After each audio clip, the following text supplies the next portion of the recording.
We are joined here by the Chairperson, Academic Staff Union of University, ASUU, University of the U Branch, in the person of Dr. Happiness Udo. Good to have you on our show again. Thank you and good morning. Good morning, viewers. Good morning. Now, when you walked in, the first Aluta Content came to play. So the struggle continues, right? Certainly. Okay, so far so good. What has been the arrangement? How many, what percentage of the arrangement by ASUU has been met by the federal government? What percentage? I think that if government has done a good percentage, we wouldn't have called ourselves out again on a strike. I remember the last time we were here, we tried to reel out the items of the agenda, of the agreement, entered on the 23rd of December 2020, one of which had to do with revitalization of structures, another had to do with end academic allowance, yet another on renegotiation of the 2009 ASUU FGN agreement, another proliferation of state universities. We talked about visitation panels, setting up of visitation panels to universities. Federal government set up panels to universities, but up till now, the white paper, we've not yet seen white papers from the various universities. Why are we on strike? We're on strike because government has been very insensitive. We're on strike because government has been insincere. We're on strike because it seems that government is playing games with us. They call us out, we sit down, have an agreement, and they do nothing about the agreement. And lately, we're even thinking that what government is doing is to take out the part of the agreement that concerns everybody, leaving out what is peculiar to ASUU. For instance, what has government done? Government has set up visitation panels to universities. Government has released 30 billion out of the 1.1 trillion it was owing. Government has paid the EAA for 2020-2021, which concerns every staff of the university, both teaching and non-teaching. And then renegotiation that concerns ASUU members specifically, nothing has been done about that. Renegotiation was completed sometime in May last year. Up till now, it's not been signed. Mr. President hasn't even seen it, nor has he, given his consent to it. And so that's what we're beginning to feel. It's like government is playing games with us and does not want to make good. It's part of the agreement. Okay, now a certain report has it that the Minister for Education, in the person of Adamu Adamu, says that the strike that is being embarked upon is surprising to him. Well, it's always surprising to them anyway, so it's not new. It's the same propaganda. After all, 2 days ago, Ngige said he was not aware of the strike. But we remember telling them when we had that agreement with them, and then over the series of meetings we've had, remember the strike of 2020 was only suspended. It wasn't called off. So if a strike is not called off but suspended, you can pick it up at any time. And we also had told them that if they didn't make good their own part of the bargain, we wouldn't hesitate to call out our members on strike without notice to them. All of these were in writing. So to say it's illegal, to say it's surprising, it's propaganda. And it's normal because they certainly must have something to say to defend themselves and government. Well, over the series of meetings you said you've had, there is an alleged information that the Minister of Education has not always been in that meeting. Is that true or yes? Is that true or false? Well, the Minister for Education has not had robust health. So some of the times he's absent and sends representatives. But I know that at the last meeting that was held between the interreligious groups and Mr. President, we hear that he was not listed on the list of those to attend that meeting. And you can imagine the conspiracy. The Minister for Education, whose ministry oversees activities of the NUC and universities, not invited to that kind of meeting. We heard it was the president who now asked why he wasn't there, and he was invited to join. So at least at that last meeting which held 2 weeks ago, he was present. Though he hasn't had good health, to be around always. So 2 weeks ago, he was present. Yes, he was. Was there any resolution? And just 2 weeks ago, you met, and now 2 weeks after, we're We on a didn't strike. meet. They met They met. with the interreligious groups made Okay. up of the president of Khan and the Sultan of Sokoto. Okay. At that meeting, what we heard, we were not there, is that it was supposed to be interactive, but it wasn't. After the interreligious group members made their own findings, they had met with us on the 10th of January. Part of why the strike didn't hold in December was because we had some persons we needed to interact with, and we thought it wise to interact with them first and not disrespect them. ASUU is a union that will listen to anybody who has anything to say, and to ensure that we talk to stakeholders as regards what's happening. So we had to meet with them on the 10th of January, and we told them about our plight and the things we were going through. So they had promised to meet with Mr. President, which is what happened 2 weeks or 3 weeks ago. At that meeting, we heard the group interacted with Mr. President, but when it was Mr. President's turn, he read out a written speech. He read out a written speech whereby he mentioned the fact that IPPIS has been able to save the country more than £1 billion. And after saying that and reading the speech, that was all that was said. And no reference was made to the issue. No reference was made to the issues raised by those people. And you know, it smacks of the fact that they're not ready to do anything. And the only language government understands, whether it's on the part of ASUU or any other union for that matter or association, is strike. If you've exhausted all other options of writing to them, interacting with them, setting their timelines, and not keeping to the timelines, we didn't have any other option. Last week, Wednesday, we actually had to interact with stakeholders. We met with students, other unions, religious groups, both Christian and Muslim on campus, as well as parents. And at that forum, we tried to tell them that government has not made good its promises to us. Should anything happen, hold government responsible. Well, Any responsible government would have risen to the occasion to say, what and what have we not done? We're going to be able to do this or to do that. You know, but since they've kept failing anyway, well, we've the seen that deficit in trust. this particular strike action has taken a different dimension, because quite on regular we have seen students come up to form a protest with specifics to students from University of Benin who blocked the Benin highway and halted the economic activities and people passing through to support ASUU on this particular mission. Do you think this is a good development, or do you think it could transpire to something blown out of proportion? Well, if you remember, in 2020, the union was on strike, and then the NSAS stuff came up. And some people tried to hinge it to the fact that students were idle, were at home. It's because of the strike, you know, that the protest took place and all of that. So students rising this time around is not surprising to us, you know, because what we do is to carry students along. There's no time we've embarked on a strike that we don't talk with the student union government. We call them to say, we may go on strike. Government has not done this or done that. And by the time we go on the strike, we tell them. When we return, we equally tell them. They've been able to agree with us that they're going to do this and that and that. Let's trust that they'll be able to do that. We're back. You know, so for them not to protest the other times, we don't know what the reason or reasons might have been. But this time around, maybe they've seen reason with the union to say that the union has been fighting for them. I personally have reached a point whereby if I'm attacked by any student, I'll hands down the struggles for students. Let students and parents fight for the good of tertiary education, and let's see how far actually they'll be able to go. Okay, I'll take you up on that one much later, but let's look at this dimension as far as this story is unfolding.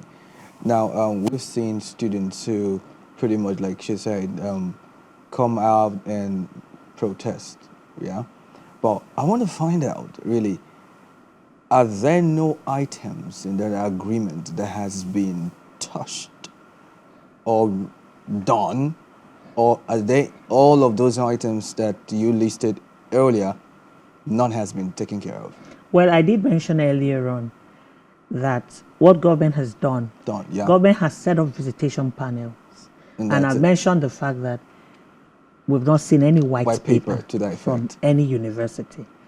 I mentioned as well that government has mainstreamed EAA for 2021. Good. But that what we need to understand is that EAA is for the entire staff of universities. We call it EAA, meaning Earned Academic Allowance. Right. But as we were negotiating, the Minister for Labor and Employment, Dr. Chris Ngige, said he would prefer it being called Earned Allowance, not Earned Academic Allowance, so that there will be industrial harmony within the university system to carry along other unions. We didn't have a problem with that. All we said that was that we are at the forefront of the struggle for this. We have an agreement with government. In the 2009 ASUU FGN agreement, those items were stated that will make up what we call Earned Academic Allowance. So we have some computation style that we use as academic staff. So we still maintain Earned Academic Allowance. For instance, a lecturer is not supposed to lecture beyond 30 students. So after the 30th student, you're supposed to earn on the 31st to whatever number, whether 100 or 200. It's part of it. For supervision of PG students, you're supposed to get something. So like I said, ours is a bit regulated and we have items of computation. So he said that and we said good and fine. We are the ones at the forefront. So we had to have percentages. So ASUU gets 75%, other unions get 25%. That's where we are. And that item has been met for 2021, mainstreamed, because it was agreed that from 2021, it should be mainstreamed into the budget. So it becomes an item on the budget. So we've had that for 2021. What about the backlog? Nothing has been said about the backlog. The government is in deficit of some amount, so those ones have been met. EA, as they call it, for 2021 has been met. But we still have backlog for last year and part of this year that has not come yet. Setting up of visitation panels met. Revitalization, owing 1.1 trillion, was only able to do 30 billion. So these are the items. ASUU would always tell you they've done this, but out of the whole lot, those are just the things they've done. Well, quite frankly, you said the ones that are left are majorly those that are specific to the academic staff union. Most of them, yes. Most of them. So now let's look at it fairly. Peradventure, they don't do anything about it. What's the future for this strike? What's the future for Nigerian universities? Students particularly. Yeah, students. Well, when you talk about students, sometimes you forget the fact that we're parents. We also have children who are students. And that it doesn't only affect others, it equally affects us. It affects us in myriads of ways, because you have to pick up where you left off. You would have gone far, but you couldn't go because of the strike. So when we are skewed in thinking that it's only students who suffer from the strike, it's not actually fair to us. Our children equally suffer from that. If ASUU were not altruistic in nature, maybe we won't bother about development in tertiary institutions. We'll just behave like other unions or associations that just go for their welfare. And after getting their welfare, they don't care what happens, whether the infrastructure is dilapidated or not. About the future, there has not been any future for tertiary education without ASUU struggles. You enter any federal university, state university, and now private universities are even struggling to take part in TED Fund. TED Fund is out of the struggle of ASUU. If you enter any university today, the buildings you find TED Fund imprinted or NEET assessment imprinted on them. Whether library, classroom blocks, laboratories. So the future of tertiary education, you cannot separate it from the struggles of the union. What are the challenges? The IPPIS, what's going on with that? Well, I smiled because the outcry about the inadequacies with IPPIS didn't start with Academic Staff Union of Universities. Okay. Other MDAs have complained. I think it was the police that complained earlier on and said 2 officers on the same rank, there was disparity in payment. One was either paid higher or lower than the other. That was a far cry a long time ago. And it's important to note that ASUU had kicked against IPPI since the 1990s. About IPPIs is not a new thing. It's not that it came up last year or this year or in 2019 when the Minister for Finance actually directed that all MDAs should enroll on IPPIS. So it's been a long battle between us and the federal government. Why? Because with IPPIS, it erodes the autonomy of universities. Universities are set up by law. There's a Miscellaneous Act, 2013, amended 2013, which gives the right to day-to-day running of universities to councils of universities. So by the time a certain platform now takes care of payment of salaries, etc., it takes away from councils of universities the power to hire and fire. So you can't hire anymore, you can't fire. You know, IPPIS does the hiring now. What do I mean? When I was employed in the university, I'm a graduate of the Department of English, University of Uyo. The department saw that I was good, sort of, and said, when you go for NYC, don't look for any job, just return. And that's what happened. And when I returned, I was employed. But for how many years now, the university has not been able to employ in the manner that is common with universities, where a student is seen and seen to be good and then told not to go anywhere else, we want to employ you. It's been long to be retained. We've not done that again because of IPPIs. You know, so that's one way IPPIs erodes autonomy of universities. 2, it's important that as an academic staff of a university, you may be an expert in a specific area. Another university may need your expertise, and you go there for what we call sabbatical leave. IPPIS sees that as double payment and would not pay that staff. So many of our colleagues who went on sabbatical to other universities, University of Uyo actually, as at last year, we had about 46 or 48 academic staff, some of whom had come from other universities to UNUU, who were not paid at all because of IPPIS.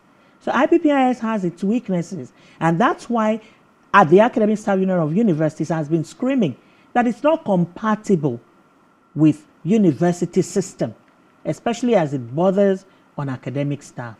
So that's, yeah. Are there adjustments that can be made to, tackle specifically the academic staff? Well, actually, to the best of my knowledge, it's difficult to adjust the IPPIS. You can't input things until you go to the mother organization, which is in the US. And that's why ASUU said to federal government, we need something that is homegrown, where you can adjust.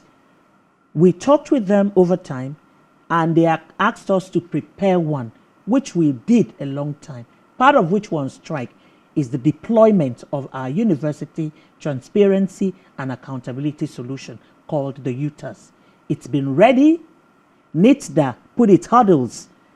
IPPIS never went through any test with NITDA, but UTAS has gone through over 600 tests, out of which it has passed more than 500.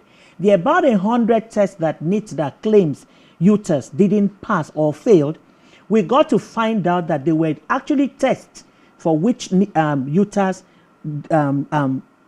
didn't go through.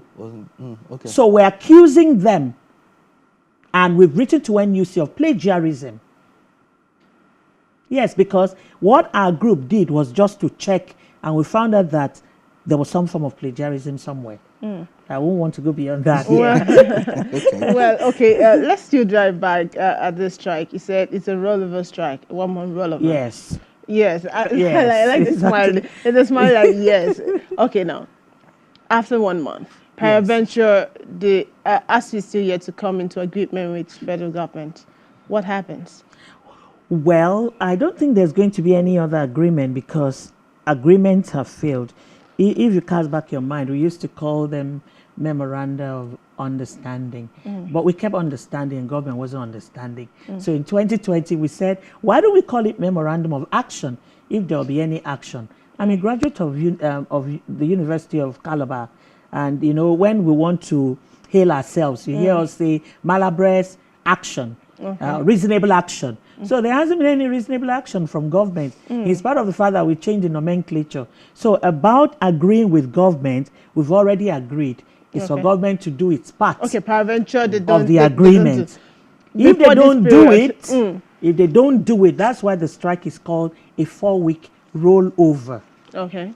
Total and So comprehensive we're strike. curious So we'll to keep know. rolling over. Really? Yes, until they do something. Okay, great.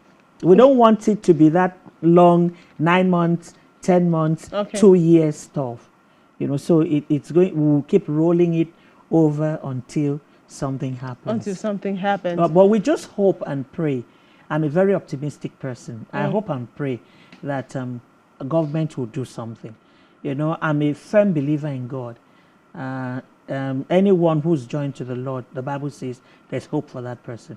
As who is joined to the Lord. Yeah. Yeah, at, there's this point, at this point, you would think that, okay, government is being held on the neck because it's a critical time that they wouldn't want this to last.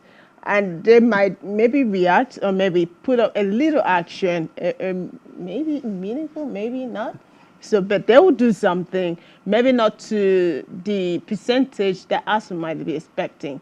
So, will it be called up? Because the word is always suspension, and after it comes up again unexpectedly. So, what can be done so that strike action in Nigerian universities can be called up, at least for once? We can use the word called up. Well, about suspension of strikes, you know, to be on the safe side, you can't call off. Because if you call off, you have some procedure to go through for you to take up the strike again. And that, you know, that might take some while. That's why if they don't do their own part, we simply say we're suspending. And you know, when people negotiate, it's not a win-lose situation. It's actually a win-win thing. It's not what you go to the table with that you come out with. You certainly would let go some. Government will also let go some. So it's ungentlemanly, and it's deceptive. It's marks of dubiety when a person outrightly within you, you know you will not be, you know you wouldn't do this thing, but you get people to sit down to agree, and at the end of the day, you don't do it. Recently, we heard that there was, I think, the commissioner, or is that what it's called, Barrister Ekunta of the Income, Salaries and Wages Commission, announced some 100% increase in some allowances. How is it possible to do that when some persons have been on the same salary for 13 years? We've been on one salary structure for 13 years, since 2009. That's why the renegotiation of the 2009 ASUU-FGN agreement is key and top on the items for which we're on strike. We've not negotiated with government since 2009. That was the last time. And when we entered to negotiate with them, we went with two tables, a lower and a higher table. They went for the lower table. We actually said, okay, we can do this since in 3 years' time, because we negotiate and renegotiate after every 3 years. That's what ILO says. You know, so we just thought, to be fair and to understand with government, we agreed, take the lower table, since in 3 years' time, we will come back to talk. That's where we've been since 2009 till today. Is it fair for a set of people to be on the same salary for 9 years? Even if it's you, you won't allow, 13 years. It won't be fine. So that's where we are. And we're saying that things should improve. At least they should look in our direction. You know, so it's rather on how do I say it? It's unfair to us what government is doing. Any government that does not take care of its education sector is a government that will not go far. Actually, as a matter of fact. I think just before we let you go, you have to just talk to Nigerian students. You know, Especially they Nigerian need to students. hear Tell a us. word of encouragement. You need to talk to them. Let's hear you say something to, you know, calm their nerves. And I know that there are lots of mixed reactions, and some might be going into side hustle and all of that. Please, a word you have for Nigerian students. Well, what I'd like Nigerian students to understand is that ASUU is not against it. ASUU is not against students. The text of the press text that was presented by Comrade President Emmanuel Osodike said we were unhappy to embark on this strike. And I'd like to tell you students that it took us between 4 p.m. and 3:30 a.m. to decide to embark on this 1-month strike.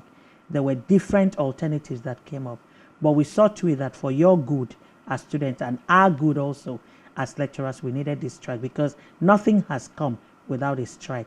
So if you support us to fight a common enemy, I don't know if it would be right to refer to the federal government as a common enemy, but I think that it would be right for you to join us and support us so that there can be some improvement in public tertiary education.